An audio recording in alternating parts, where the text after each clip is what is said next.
Partai Kebangkitan Bangsa berencana memasangkan Kiai Marzuki Mustamar dengan Menteri Sosial Tri Risma hari ini di Pilgub Jawa Timur 2024. Meski belum final, PKB mengaku telah berkomunikasi dengan PDI Perjuangan. Wakil Sekretaris Jenderal PKB Syaiful Huda menyebut konstelasi Pilgub Jatim masih sangat cair. Meski PDI Perjuangan Jawa Timur berencana mengusung Khofifah, namun terganjal nama Emil Dardak yang dirancang seolah-olah satu paket dengan Khofifah. Syaiful menyebut nama besar Kiai Marzuki Mustamar yang berpengalaman dinilai cocok untuk melawan Khofifah. Sedangkan untuk pasangannya dibutuhkan tokoh perempuan yang kuat mendampingi kepemimpinan Kiai Marzuki seperti mantan wali kota Surabaya yang kini menjadi Menteri Sosial Tri Risma hari ini. Kiai Marzuki berpasangan dengan Bu Risma saya kira menarik. Sudah ada komunikasi mungkin Pak dengan PDIP terkait dengan rencana koalisi bersama? Di teman-teman DPW kayaknya sudah.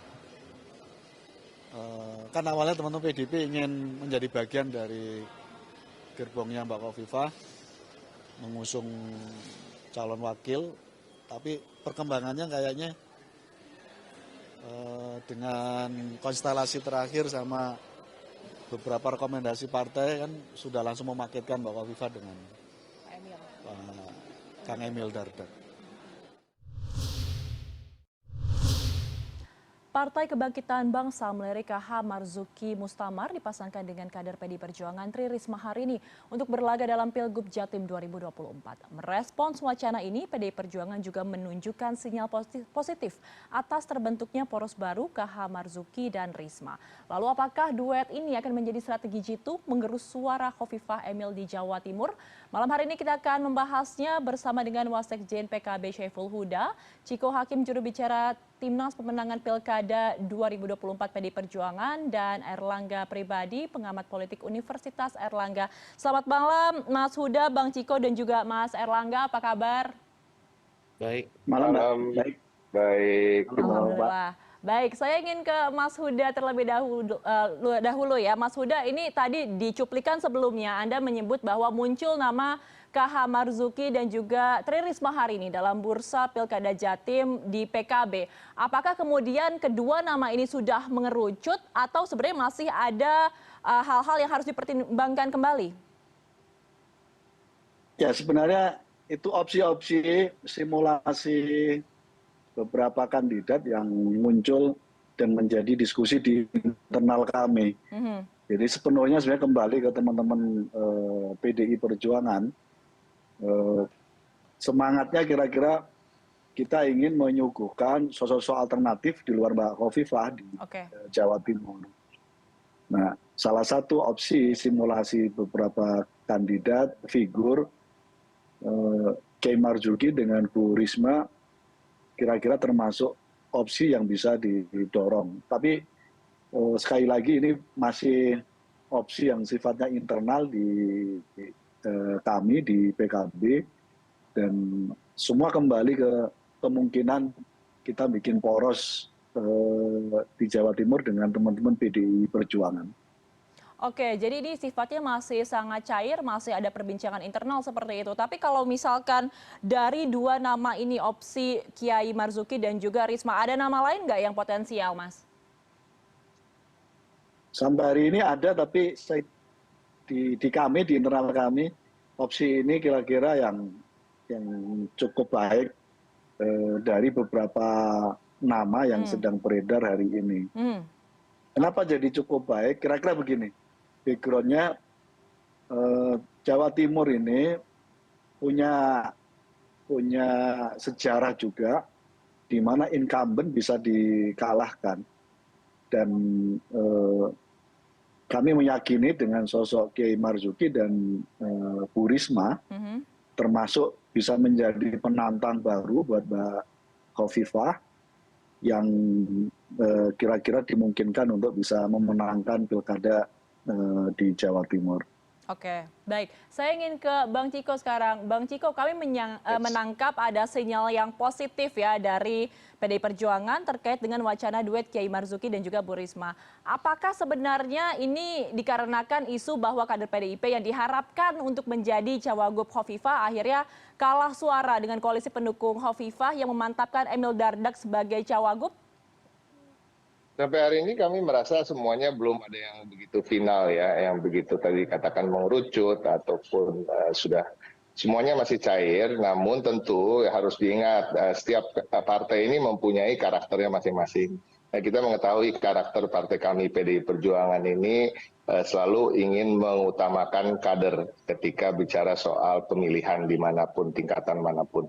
Nah, khususnya di daerah-daerah yang memang perolehan suara kami cukup tinggi. Nah, kalau kita bicara Jawa Timur kan selama ini memang adalah salah satu kantong dari suara PDI Perjuangan yang kemarin juga perolehannya kami berada di bawah Partai Kebangkitan Bangsa. Sebelumnya kami bahkan pernah di urutan teratas. Jadi serasanya pantas bila kami memang mengusulkan calon dari internal kader kami. Nah, tentunya kami sangat tersanjung dengan apa yang disampaikan oleh Mas Saiful Huda barusan bahwa kalau memang Bu Risma bisa menjadi wakil dari Kiai Haji Marzuki, ini akan menjadi sebuah alternatif yang cukup kuat dan saya rasa kalau di atas kertas seharusnya sangat kuat karena memang kalau kita bicara partai politik kan PKB dan PDI Perjuangan yang berada di nomor 1 dan nomor 2. Dan kemudian kalau kita bicara Jawa Timur, memang itu adalah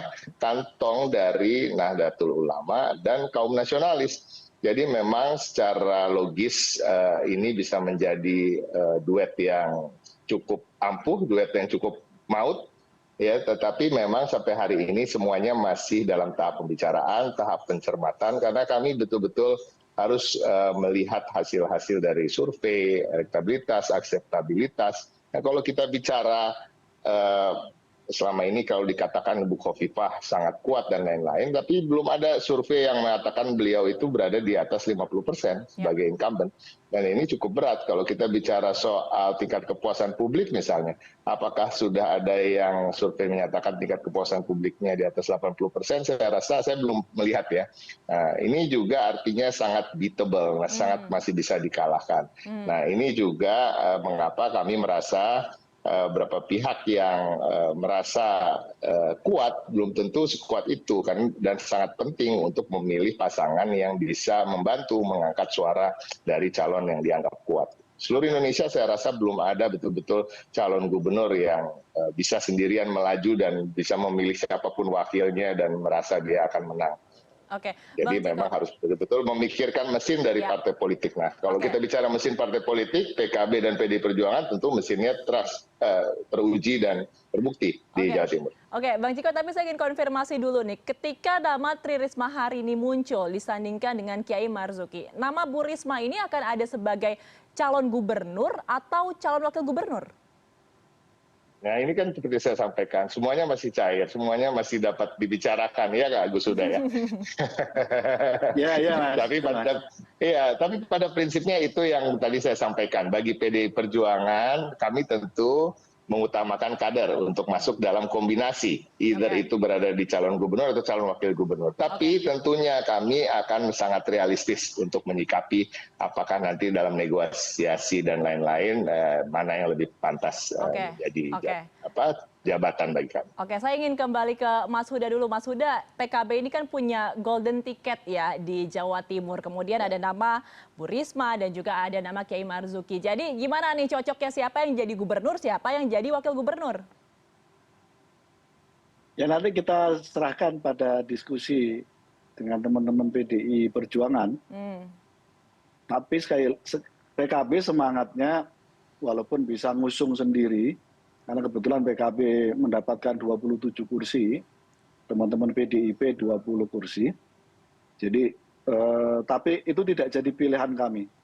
Pilihan kami tetap akan membangun poros, bangun koalisi, dan teman terdekat kami yang akan kami ajak diskusi untuk bangun koalisi ini adalah teman-teman PDI Perjuangan. Nah, tinggal saya kira kalau koalisi partainya sudah terbentuk, tinggal nanti ngomongin soal figurnya gitu. Oke, nah pada konteks ini saya kira dua tokoh ini sudah punya pengalaman masing-masing. Kiai Marzuki sebagai tokoh agama, sebagai mantan ketua PWNU Jawa Timur, beliau juga seorang birokrat karena kebetulan beliau ASN di Kemenak, jadi juga paham detail menyangkut soal birokrasi. Kita tahu Bu Risma punya track record yang cukup panjang sejak memimpin kota Surabaya dan sekarang jadi menteri. Saya kira ini kombinasi yang terbaik yang tadi disampaikan oleh Mas Ciko. Jadi representasi nasionalis religius saya kira.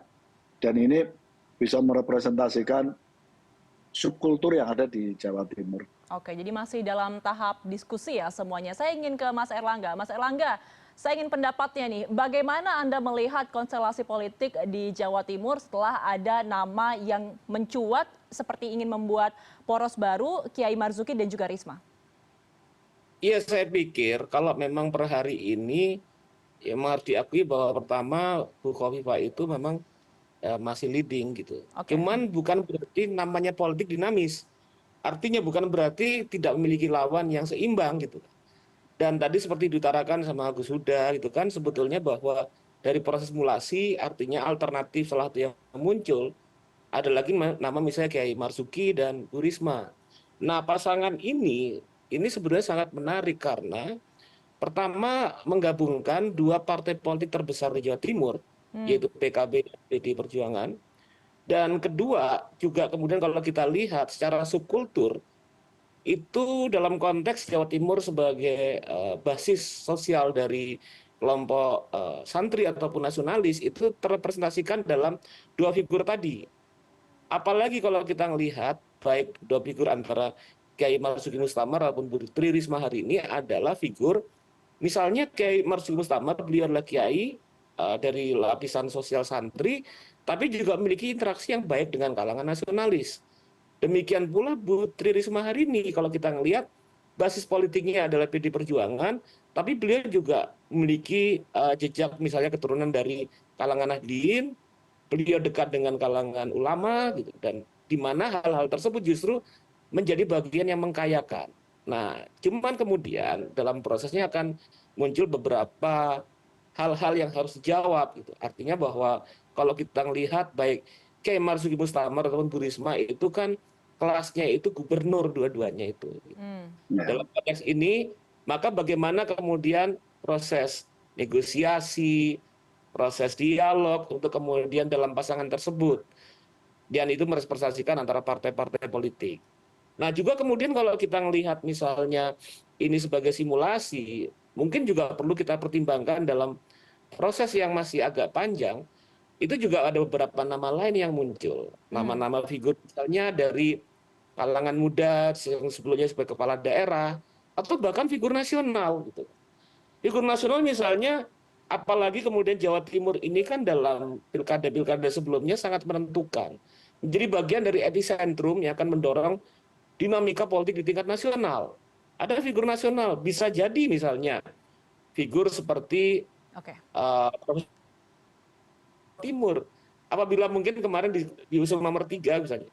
Bisa kemudian disandingkan dalam proses koalisi dengan PKB yang juga kemudian bisa dengan calon lain. Nah, sangat banyak sekali kemungkinan-kemungkinan politik akan muncul, tapi saya percaya bahwa apabila PKB dan PDI Perjuangan ini kemudian sama-sama membangun poros koalisi, maka pilkada di Jawa Timur 2024 seperti pilkada-pilkada sebelumnya itu menjadi big match, menjadi satu pertarungan yang sangat signifikan, sangat kuat dan sangat seru.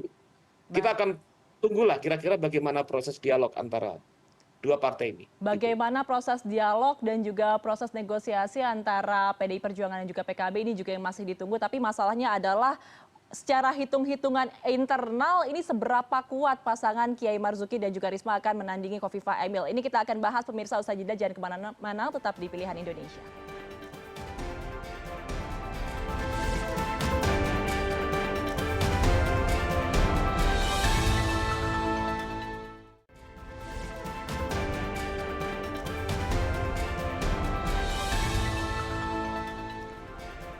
Terima kasih Anda masih bersama kami di Pilihan Indonesia. Kita masih akan melanjutkan diskusi kami bersama Bang Ciko, Mas Huda, dan juga Mas Erlangga. Saya ingin ke Mas Huda sekarang. Mas Huda, kami ingin tahu nih, kalau hitung-hitungan di internal PKB itu sendiri, kira-kira seberapa kuat Kiai Marzuki dan juga Bu Risma ini jika memang head to head nantinya melawan Khofifah dan juga Emil yang seorang incumbent yang dikatakan juga kekuatannya sangat luar biasa seperti tadi analisa yang telah diungkapkan oleh Mas Erlangga.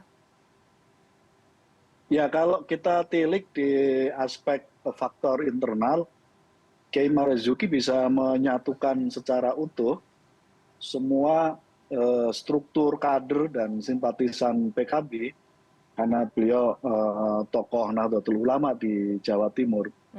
Tentu ini akan menjadi gelombang kekuatan yang sangat efektif, solidaritas akan muncul di mana-mana. Saya membayangkan secara spontan Kiai Marzuki akan menjadi magnet dalam rangka untuk menguatkan berbagai ceruk di dalam internal NU dan PKB. Dan saat yang sama, Ibu Risma juga sama, saya kira ketokohan beliau akan memperkuat solidaritas di internal PDI Perjuangan. Itu secara sederhana terkait dengan internal faktornya. Eksternal faktornya kalau kita lihat, tadi sampaikan juga oleh Mas Ciko, tingkat kepuasan masyarakat di Jawa Timur juga tidak cukup baik terhadap kepemimpinan Mbak Khofifah selama 5 tahun terakhir. Tingkat kemiskinan juga masih sangat tinggi. Dilihat disandingkan Jawa Timur sebagai provinsi di Jawa misalnya, Jawa Timur termasuk yang paling tertinggal dibanding dengan provinsi yang ada di Jawa yang lain. Jadi yang ketiga, publik dan masyarakat Jawa Timur juga merasa langkah-langkah terobosan pembangunan Mbak Khofifah juga relatif sebenarnya tidak bisa menjangkau apa yang menjadi harapan dan cita-cita masyarakat di Jawa Timur.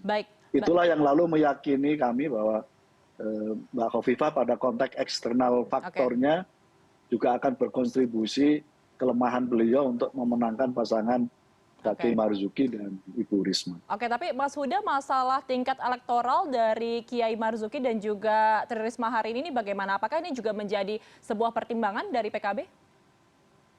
Ya, itu tentu ya. Tapi itu kan hanya satu aspek yang saya kira kami juga mempertimbangkan dengan matang dan pasti teman-teman PDI Perjuangan juga mempertimbangkan itu. Tapi kita tahu salah satu pemenangan pilkada tidak cukup faktor figur, tapi sekaligus faktor mesin partai juga sangat menentukan. Dan efek kejut juga sangat menentukan. Kami merasa pasangan Kiai Marzuki dan Bu Risma termasuk pasangan yang bisa memberi efek kejut bagi pilkada di Jawa Timur.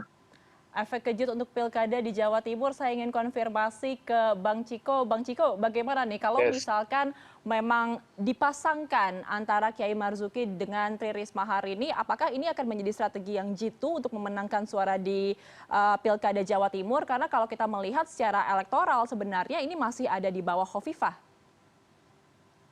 Saya rasa seperti yang disampaikan oleh Gus Huda tadi ya, kita harus tidak bisa melihat dari satu sisi saja. Tadi yang saya sampaikan di awal tentu kita lihat dari hasil survei. Sebagai incumbent, kalau elektabilitasnya itu di bawah 50%, artinya itu sangat bisa dikalahkan. Itu satu. Ya. Yang kedua, tingkat kepuasan publiknya. Kalau tidak mencapai angka di 80%, artinya juga itu sangat bisa dikalahkan. Saya kasih contoh ketika Fauzi Bowo melawan Joko Widodo ketika itu maju sebagai calon gubernur, di mana tingkat kepuasan publik dari Fauzi Bowo itu tidak mencapai 60% kalau tidak salah. Dan juga walaupun survei elektabilitasnya itu berada di atas juga dari Pak Jokowi, tapi namun akhirnya dikalahkan. Kita bicara soal pemilihan gubernur Jawa Tengah misalnya di periode pertamanya Pak Ganjar Pranowo. Pak Ganjar Pranowo ini bahkan surveinya di awal hanya 8%, dan banyak pesaingnya itu di atas itu, dan yang paling tinggi ada di 30-an%. Nah itu tadi, kalau tidak mencapai lebih dari 50%, sangat bisa dikalahkan dan sangat bisa terkejar dalam waktu beberapa bulan. Nah itu satu ya. Yang kedua, kalau kita bicara soal mesin partai politik yang nomor 1 dan nomor 2 di Jawa Timur sudah saya sebutkan tadi, bahwa itu adalah PKB dan juga PDI Perjuangan. Nah, dua partai ini di Jawa Timur khususnya party ID-nya sangat kuat, party identity. Artinya memang kalau orang Nahdiyin di Jawa Timur pilihnya PKB, kalau orang nasionalis di Jawa Timur pilihnya PDI Perjuangan. Itu satu. Dan mereka umumnya akan begitu patuh pada pilihan untuk memilih calon yang diusung. Itu yang kedua. Tetapi kalau kita bicara harus melebihi dari itu pun, itu juga bisa dilakukan oleh Bu Tri Risma hari ini dan juga Kiai Haji Marzuki, karena memang jangkauan pemilih mereka itu melewati jangkauan partainya juga. Jadi artinya kekuatan, kalau ini jadi, kekuatannya akan cukup sangat harus dipertimbangkan. Oke, baik. Jadi ada efek kejut dan juga mesin partai ID yang sangat kuat di Jawa Timur. Tapi saya ingin konfirmasi ke Mas Erlangga. Mas Erlangga, kalau kita melihat apakah memang efek kejut dan juga mesin partai ini akan sangat berpengaruh kepada Kiai Marzuki dan juga Bu Risma? Karena kalau informasi atau data yang saya pegang hingga saat ini, Hovifah elektabilitasnya ini sudah ada di angka 42%. Yang lain belum setinggi itu. Apakah ini akan membuka peluang yang besar untuk poros baru atau seperti apa prediksi Anda? Iya, kalau prediksi saya bahwa khususnya dalam Pilkada Jawa Timur, tentu ini akan sangat berpengaruh dari dua partai besar. Karena gini, Pilkada itu bagaimana kemampuan partai untuk mendorong dukungan politik itu sangat ditentukan juga oleh figur yang diusung. Dan figur yang diusung, baik Kiai Marzuki Mustamar ataupun Bu Risma, itu adalah figur yang memang di tingkat masyarakat, di publik sendiri memang mereka itu memiliki daya tarik yang cukup kuat gitu. Nah disinilah kemudian justru dalam kondisi seperti ini, maka konstituen partai politik tentu akan sangat bersemangat untuk mendukung pilihan politik yang akan diusung gitu. Nah selain itu kemudian tadi juga saya mau menanggapi terkait dengan survei gitu, bahwa selain elektabilitas yang tertinggi, tapi juga kita harus melihat pada tren yang akan muncul eskalasinya dari waktu ke waktu. Artinya kalau misalnya kita ambil contoh peristiwa Pilkada Surabaya pada tahun 2010, pada waktu Bu Risma muncul, itu jangan salah, pada awalnya survei beliau itu sangat kecil, sekitar 5%. Tapi ada proses terus yang naik dari 5 ke 8 ke 12 ke 20 kayak gitu. Nah, artinya kita melihat perkembangannya politik adalah day to day yang sangat dinamis. Bagaimana kan kita melihat meskipun apabila saat ini survei Bu Risma sendiri masih belum tinggi kalau di survei sekarang, tapi dalam proses Bu Risma perlu kemudian menampilkan diri dulu bahwa misalnya dia declare akan tampil di Pilkada Jawa Timur, beliau kemudian jalan dulu, dan itu tentunya akan memiliki pengaruh-pengaruh yang signifikan. Dan saya percaya bahwa apabila kemudian yang terjadi ini adalah pertarungan antara Bu Khofifah dan Mas Emil berhadapan dengan Kiai Marzuki Mustamar atau Bu Risma dan Bu Risma atau sebaliknya gitu kan, itu tentu akan menjadi pertarungan yang sangat seru, yang saya bilang big match gitu. Jadi kalau Pilkada Jawa Timur ini punya istilah sendiri. Kalau dua pilkada sebelumnya itu kan dibilang El Clasico gitu kan. Nah kalau sekarang gitu sepertinya big match ini. Itu yang terjadi. Atau all star kira-kira seperti itu. Mas Erlangga, tapi kan kita juga perlu menggarisbawahi bahwa waktunya ini kan sudah tidak lama lagi ya menuju ke Pilkada Jawa Timur 2024. Bagaimana kemudian perbandingannya tren kenaikan elektabilitas antara Risma dan juga Hovifah? Iya, tren biasanya tuh eskalasinya juga tidak terlalu lama-lama amat gitu. Ada yang cukup panjang, sekarang masih bulan Juni, nanti November. Dan sebetulnya untuk figur seperti Kiai Mustamar ataupun Bu Risma gitu, ini sebetulnya kan publik hanya menunggu mereka ketika mereka bilang siap untuk maju gitu. ya sudah, kemudian proses akan berlangsung. Ini kan persoalannya kan bisa jadi bahwa belum ada kemudian statement gitu atau isyarat gitu kan, atau langkah yang membuat bahwa mereka benar-benar mau maju gitu kan. Gitu. Belum ditampilkan alternatif yang ada gitu. Oke, baik. Saya ingin ke Mas Huda kembali. Mas Huda, ini pertanyaan yang mungkin juga ditunggu-tunggu oleh masyarakat Indonesia, terutama di Jawa Timur. Kapan deklarasinya untuk Pilkada Jatim 2024 oleh PKB? Insya Allah secepatnya. Kita nunggu konfirmasi akhir dari Kiai Marzuki. Saya termasuk yang meyakini begitu beliau berdua declare, itu langsung mesin politik jalan itu, langsung panas itu di Jawa Timur. Prediksi bulannya ada nggak kira-kira Mas Huda? Kira-kira bulan apa gitu? Saya kira secepatnya. Dan ini sedang terus dikonsolidasikan. Semoga minggu depan sudah ada kabar baik di antara dua beliau. Tapi sekali lagi terkait dengan Bu Risma sepenuhnya itu menjadi wilayahnya Bang Ciko dan komunikasi di bawah. Itu satu hal, Mbak ya. Hal yang kedua yang saya sampaikan kira-kira begini. Di mana-mana biasanya incumbent pasti ingin menciptakan kompetitor lebih dari satu. Nah, yang terjadi di Jawa Timur adalah tadi itu, beach match yang disampaikan oleh Mas Airlangga, itu langsung berhadapan-hadapan, nggak ngerti juga kenapa kok potensinya hanya akan vis-a-vis berhadapan-hadapan antara poros yang akan dibangun PKB dengan PDI Perjuangan dengan bloknya Mbak Khofifah. Saya kira kalau ada incumbent yang ditantang oleh satu poros, itu risiko kalahnya tinggi sekali. Dan itu yang termasuk kami pegang. Dan sekali lagi, begitu beliau deklarasi, karena masyarakat Jawa Timur itu relatif ideologis gitu ya, value-nya sangat ideologis. Nah, masyarakat yang value-nya ideologis itu nggak perlu lama-lama untuk memenangkan pertarungan. Ini sangat optimis ya nadanya dari Mas Huda. Saya ingin ke Bang Ciko sekarang. Bang Ciko, pertanyaan yang sama dengan Mas Huda. Kapan akan dideklarasikan dari PDI Perjuangan untuk Pilkada 2024 di Jawa Timur, mengingat waktunya ini terus berjalan dan sudah tidak banyak lagi? Bagi PDI Perjuangan, tentunya bagi semua partai politik untuk menyikapi pilkada ini lebih cepat atau lebih baik untuk mengeluarkan rekom, karena artinya masih bisa memanaskan mesin partai dan mesin-mesin relawan maupun mesin-mesin lainnya untuk memenangkan pilkadanya. Tapi tentu bagi kita harus betul-betul serius untuk mencermati ini semua. Satu, tentunya apakah calon yang memang akan diusung bisa menjawab tantangan-tantangan dan permasalahan di daerah yang akan dilakukan kontestasi, itu satu. Yang kedua, tentunya kemungkinan menang. Tapi saya setuju dengan optimisme Gus Huda tadi, kalau terkait dengan Bu Khofifah kan tadi disampaikan kan elektabilitasnya kalau dibilang sudah mencapai 42%. Kalau saya justru melihatnya baru 42%, Mas. Artinya kalau head to head lawan yang satu lagi ya 58%, yang satunya kan kalah berarti yang 42%. Bang Ciko terakhir lagi. Saya mau konfirmasi, berarti PDIP ini sudah menentukan sikap ya? Fix ya, nggak sama Khofifah? Belum fix.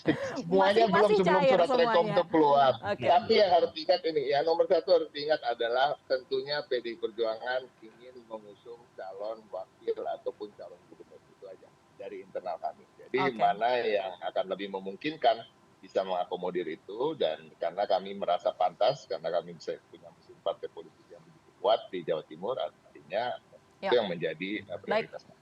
Baik, kita akan menunggu bagaimana Pilkada Jawa Timur 2024 akan berlangsung, poros barunya seperti apa, karena tadi mengutip kata Mas Airlangga akan jadi big match ya di pertarungan Pilkada November mendatang. Terima kasih telah bergabung bersama kami malam hari ini Wasekjen PKB Syaiful Huda, juru bicara pemenangan Pilkada 2024 PDI Perjuangan Bang Ciko Hakim, dan juga Mas Airlangga pribadi, pengamat politik Universitas Airlangga. Selamat malam Bapak-bapak, sehat selalu. Mas Rangga, Bang Ciko, terima kasih. Siap.